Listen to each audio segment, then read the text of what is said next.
আমি ভোট করতে পারলাম না, তাহলে কি ছিড়ছেন আপনার ক্ষমতায় বসে? কে যেন আজহার নাকি মাজার একজন আছে, আইরে রাজনীতি করবেন স্বনামে আসে, আড়াইলে আপনার লেগে রাজনীতি করেন, জামাতে জয়েন করেন।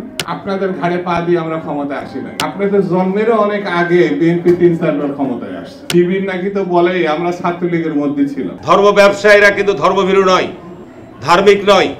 ধার্মিক তারাই যারা ধর্মভীরু।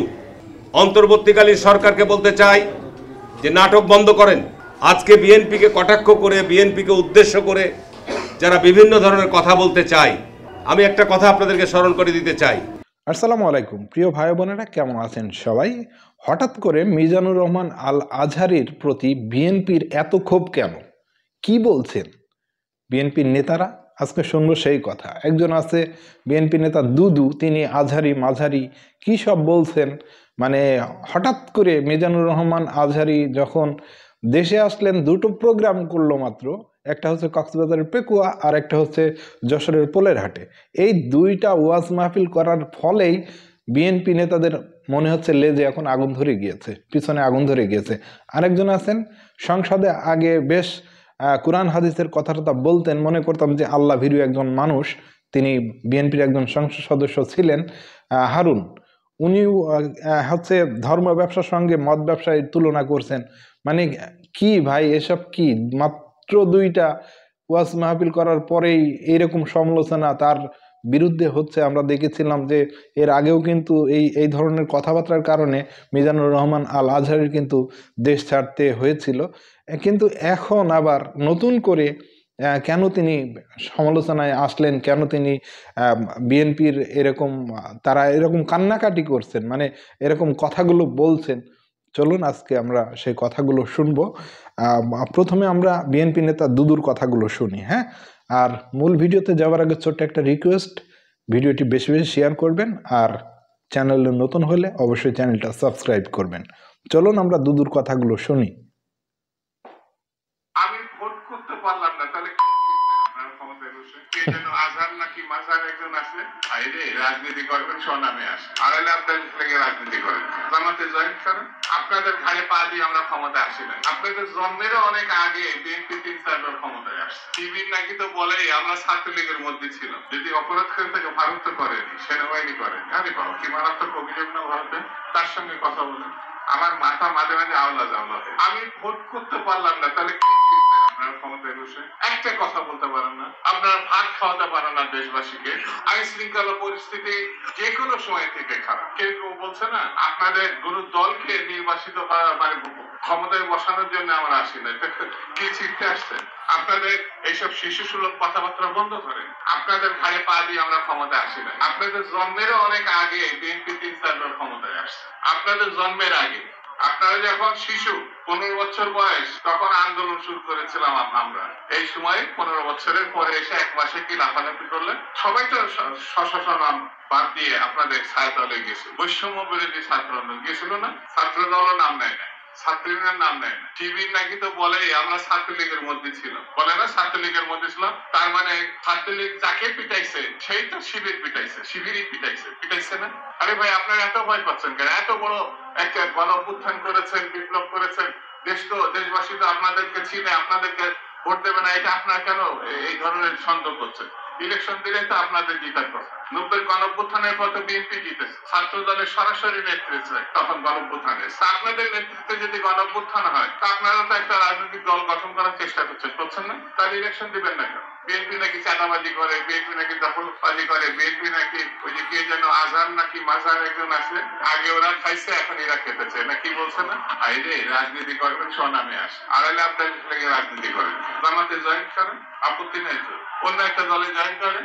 আমার কাছে কথা খুব পরিষ্কার, এটা খুব পরিষ্কার করে বলি, বিএনপি গরিব মানুষের দল, মধ্যবিত্তের দল। এই দেশের এখন এই আন্দোলন সংগ্রামের কারণে বিএনপি হৃদয়ের মধ্যে আছে, মানুষের হৃদয়ের মধ্যে আছে। আর আওয়ামী লীগ লুটপাট করেছে। আওয়ামী লীগের সঙ্গে বিএনপি যারা তুলনা করে, তাদের মধ্যে শয়তানের শয়তান বাংলাদেশের আর দ্বিতীয়টা জন্মায় না। চোখ থাকতে অন্ধ বলে একটা কথা আছে।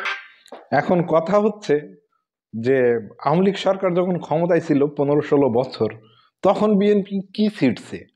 পারে নাই তো।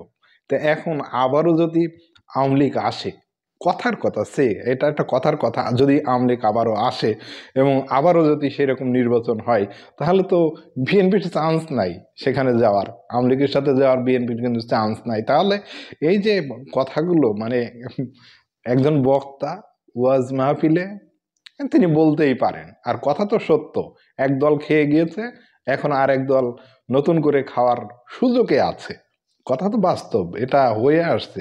অতীতে খাইছেন না, খাইছে, এই দলও খাইছে, ওই দলও খাইছে। এখন আমার লাইফে যতটুকু বয়স, এই বয়সে কিন্তু আমি জামায়াতে ইসলামীকে কখনো ক্ষমতায় দেখি নাই। তো যদি সৌভাগ্য হয় এবার জামায়াতে ইসলামীকে ক্ষমতায় দেখার, তাহলে দেখবো তারা আবার কি করে, হ্যাঁ, ক্ষমতায় পেয়ে। কারণ প্রত্যেকটা মানুষের তো একবার করে সুযোগ দেওয়া উচিত, তাই না? তো এখন আমরা দেখব হচ্ছে হারুন সাহেব, যিনি আমরা দেখেছিলাম যে যখন আওয়ামী লীগ ক্ষমতায় ছিল তখন হচ্ছে বিভিন্ন ধর্ম বিষয়ক কথাবার্তা তিনি সংসদে উপস্থাপন করতেন। আর আজকে তিনি হঠাৎ করে তার সুরটা কেন পাল্টে ফেললো, তার কথাগুলো একটু শুনি। দেখবেন যারা মদের দোকানে মদ বিক্রি করে তারা কিন্তু মদ পান করে না, তারা মানুষকে মদ খাইয়ে মাতাল করে। ধর্ম ব্যবসায়ীরা কিন্তু ধর্মভীরু নয়, ধার্মিক নয়। ধার্মিক তারাই যারা ধর্মভীরু। অন্তর্বর্তীকালীন সরকারকে বলতে চাই যে নাটক বন্ধ করেন। আজকে বিএনপিকে কটাক্ষ করে, বিএনপিকে উদ্দেশ্য করে যারা বিভিন্ন ধরনের কথা বলতে চায়, আমি একটা কথা আপনাদেরকে স্মরণ করে দিতে চাই। দেখবেন যারা মদের দোকানে মদ বিক্রি করে তারা কিন্তু মদ পান করে না, তারা মানুষকে মদ খাইয়ে মাতাল করে। ঠিক না বেঠিক বলছি কথাটা? আর ধর্ম ব্যবসায়ীরা কিন্তু ধর্মভীরু নয়, ধার্মিক নয়। ধার্মিক তারাই যারা ধর্মভীরু। একটা রাজনৈতিক দল সম্পর্কে আমরা ভালোভাবেই জানি, যখন উদ্দেশ্যমূলক ভাবে বলে যে এক স্বৈরাচারকে বিদায় করে আর এক স্বৈরাচারকে নিয়ে আসবে, কাকে উদ্দেশ্য করে বলেন? এক চাঁদাবাজকে উৎখাত করে আর এক চাঁদাবাজকে, এই সমস্ত কথা যখন বলেন কাদেরকে উদ্দেশ্য করে বলেন? যখন বলে বাংলাদেশে একমাত্র তারাই এবং বাংলাদেশ সশস্ত্র বাহিনী তারাই নাকি দেশপ্রেমিক, আর বাংলাদেশের অন্য সব চোর বাটপার, এই কথাগুলো বলেছিল পাকিস্তানের 71 সালে যুদ্ধের সময় ওই রাজনৈতিক দলটি একই কথাই বলেছিল যে পাকিস্তান সেনাবাহিনী এবং আমরা ছাড়া আর কেউ দেশপ্রেমিক নয়। একই কথা তারাই 53 বছর পর একই কথা তারা বলছে। কি কথাগুলো ঠিক না বেঠিক বলছি? আজকে বাংলাদেশের মধ্যে তারা নতুন করে বিভাজন তৈরির কথা বলছে, আজকে চাঁদাবাজির কথা বলছে বা দখলের কথা বলছে। আমি আপনাদের কিছু তথ্য চান, সাংবাদিক ভাইরা রয়েছেন, বাংলাদেশের বিভিন্ন জায়গায় যাবেন, তাদের যেখানে যেরকম অবস্থান আছে তারাও এই সব অপকর্মের সাথে জড়িত। আরে আমরা তো বাংলাদেশ জাতীয়তাবাদী দল, আজকে যারা এই সমস্ত কর্মের সাথে জড়িত, আমাদের পার্টির অ্যাক্টিং চেয়ারম্যান স্পষ্টভাবে আজকে বিএনপির হাজার হাজার নেতা কর্মীকে শুধু বহিষ্কার নয়, তাদের বিভিন্ন দলের পদও তাদের স্থগিত করা হয়েছে। কি কথাটা ঠিক না বেঠিক বলছি? সুতরাং আমরা দীর্ঘ 15-16 বছর যখন মাঠে রয়েছি, আমার বাড়ি আমার জমি দখল করেছে, আমার সম্পদ দখল করেছে, আমার আপনার উপর মিথ্যা মামলা দিয়েছে। এরপরও বলবো জাতীয়তাবাদী দল অত্যন্ত ধৈর্য এবং সহনশীলতার সাথে এই পরিস্থিতির মোকাবেলা আমরা করেছি। তো আপনার জমি দখল করেছে, আপনার বাড়ি দখল করেছে, তো এখন আপনার সুযোগ এসেছে, আপনিও করে নেন। হ্যাঁ, আর হচ্ছে তো, দেখছি তো বিভিন্ন জায়গায় চাঁদাবাজি, দখল, এগুলো তো আসছে, গণমাধ্যমে আসছে না? তাহলে আপনার এই কথা যুক্তিসঙ্গত না। ঠিকই বলেছে, খারাপ বলেনি যে একদল গেছে খেয়ে আর একদল আসছে খাওয়ার জন্য প্রস্তুত হচ্ছে। কথা খারাপ বলে নাই। আর আপনি যে কথাগুলো বললেন, যারা ধর্ম ব্যবসায়ী আছে তারা কিন্তু ধর্মভীরু না, আর যে ধর্মভীরু সে ধর্ম ব্যবসায়ী না। তাহলে এই যে বিভিন্ন জায়গায় ওয়াজ মাহফিল হচ্ছে, তো আমি কি মনে করব এগুলো ধর্ম ব্যবসায়ী, ধর্মভীরুর না তারা, তাই না? এরকমটাই তো এই হারুনের কথায় উঠে আসলো।